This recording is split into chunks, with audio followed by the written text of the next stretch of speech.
Olá, meus irmãos, meus amigos. Estamos falando nesta série de mensagens sobre os grandes feitos dos servos de Deus. E o principal personagem que estamos mencionando aqui é Neemias. O que Deus fez na vida deste homem? E até ontem nós vimos que ele estava segurando os propósitos, não tinha contado a ninguém. Grande lição para nós. Mas hoje vamos entrar na mensagem que ele já divulga agora, o que Deus iria fazer através dele. Olha o versículo de número 17. Então lhes disse: bem vede vós a miséria em que estamos, que Jerusalém está assolada, e que as suas ruas têm sido queimadas a fogo, as suas portas, a fogo. Vinde, pois, e reedifiquemos o muro de Jerusalém, e não sejamos mais um opróbrio. Olha a coragem de Neemias. Primeiro ele menciona o estado que estava Jerusalém, profunda miséria. Neemias foi chamado por Deus, irmãos, para restaurar algo que estava destruído. Neemias foi chamado por Deus para reedificar algo que havia sido levado a uma profunda miséria. Muitos obreiros, irmãos, muitas pessoas querem pegar hoje um ministério pronto. Querem pegar um ministério, irmãos, já 5 estrelas. Não foi para isso que Deus nos chamou. Deus nos chamou para restaurar. Deus nos chamou para erguer. Deus nos chamou para começar. Deus nos chamou, irmãos, para crer nele. Então não fique esperando um ministério 5 estrelas. Você tem que pegar do zero. Neemias chegou e disse: olha a miséria em que estamos. É assim que Deus vai usar os servos dele. Se tiver 5 estrelas, para que Deus precisaria de nós? Se não é para restaurar nada, para que Deus precisaria de nós? Se não for para ter lutas, por que Deus iria nos chamar? Para que crer em Deus? Então é diferente, estão com a visão totalmente antibíblica, estão com a visão totalmente contrária aos propósitos de Deus. Neemias encontrou Jerusalém na mais profunda miséria, e ele já sabia disso porque já tinham divulgado. Pregar o evangelho, mas você vai encontrar as pessoas na mais profunda miséria. Você vai encontrar as pessoas destruídas, você vai encontrar pessoas emocionalmente arrasadas, e você é o instrumento que Deus vai usar para erguer estas pessoas. Você é o instrumento que Deus vai usar para dar ânimo a estas pessoas. Ou você é o instrumento que Deus quer usar para reescrever a história destas pessoas. Então você não vai encontrar pessoas intelectuais, você não vai encontrar pessoas livres da miséria, você vai encontrar pessoas na mais profunda miséria. Foi o que aconteceu com Neemias. Então que a sua vida, a pregação do evangelho seja assim, você siga aquilo que a Bíblia te orienta, que a Bíblia te ensina. Agora veja o que Neemias faz.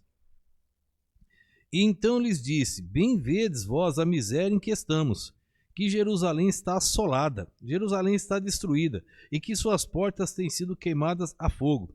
Vinde, pois, e reedifiquemos. Mas o texto já tinha dito que ele tinha poucos homens. O texto já havia dito que não eram muitos, mas são com os poucos que Deus trabalha. Meus irmãos, quando começamos a construção desse prédio aqui, e nós começamos a cavar os buracos, as sapatas desse santuário, também do outro prédio. Nós demos um intervalo de 2 anos, quando inauguramos aqui, 2 anos nós folgamos, e aí iniciamos o outro prédio. O outro prédio já tem mais tempo que esse, só que em estrutura o outro é bem maior. Esse aqui nós temos uma laje aqui de 400 metros, nós temos as lajes aqui atrás das salas aqui, e nós temos a laje da galeria, que dá em torno de mais 400 metros. Mas lá no outro, nós temos 700 e poucos metros de concreto em cada laje. Lá nós temos 5. Vocês sabem o que é isso? Então imagina, nós temos 5 andares ali, 2 estacionamentos e mais 3 andares ali. Então imagina o que é isso. É muito maior a estrutura. Mas quando nós começamos, irmãos, sempre começamos com pouco, com aqueles que querem, com aqueles que se colocam à disposição, crianças, adolescentes, jovens, senhoras, varões, aqueles que estão disponíveis a trabalhar. E assim, irmãos, a obra foi andando, e Deus nos permitiu chegar até aqui. Não terminamos o outro prédio ainda, mas confiando no mesmo Deus que nos permitiu chegar aqui, nós vamos terminar outro prédio. Deus vai honrar da mesma maneira. Neemias diz: vamos agora e reedifiquemos o muro de Jerusalém.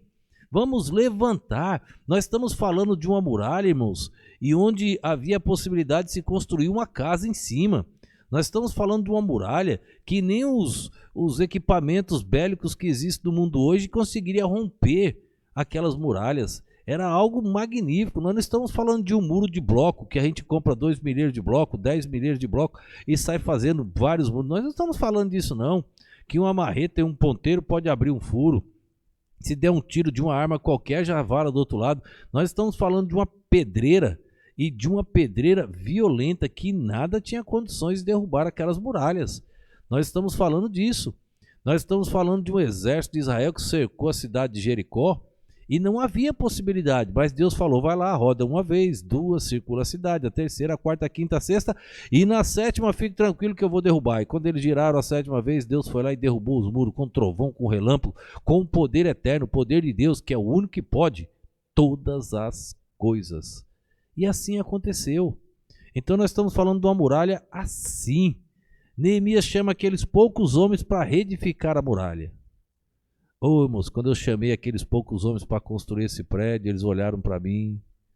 Eles queriam dizer: o pastor não está muito bem da cabeça não. Ô, irmão, mas eu confiava em Deus. Eu confio em Deus. Eu perguntei a Deus. Eu orei antes, como Neemias fez.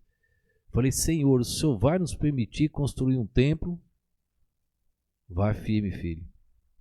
O texto que Deus nos deu, Jeremias capítulo 3. Deus nos deu o verso 33. Deus nos deu aquele verso, era o lema da construção: crê em mim que eu te mostrarei coisas grandes e firmes que tu não sabes. Creia em mim.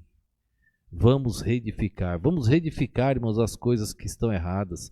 Vamos reedificar aquilo que mudaram nas coisas de Deus. Vamos reedificar, irmãos, as almas que estão morrendo, perecendo. Vamos ajudar, vamos erguer estas pessoas. Vamos transmitir essa segurança que Jesus nos dá. Ele termina o verso dizendo assim, ó: vemos, reedificamos o muro de Jerusalém e não sejamos mais um opróbrio. Chega de gozação. Ninguém vai mais zombar da gente. Chega, é verdade. Chega de ser humilhado. Vamos erguer a cabeça. Vamos avante, que Deus tem coisas grandes para nós nesse ano 2025. Coisas grandes e firmes que tu não sabes. Crê em Deus e vamos ver o que Ele vai fazer conosco nesse próximo ano. Que Deus nos abençoe.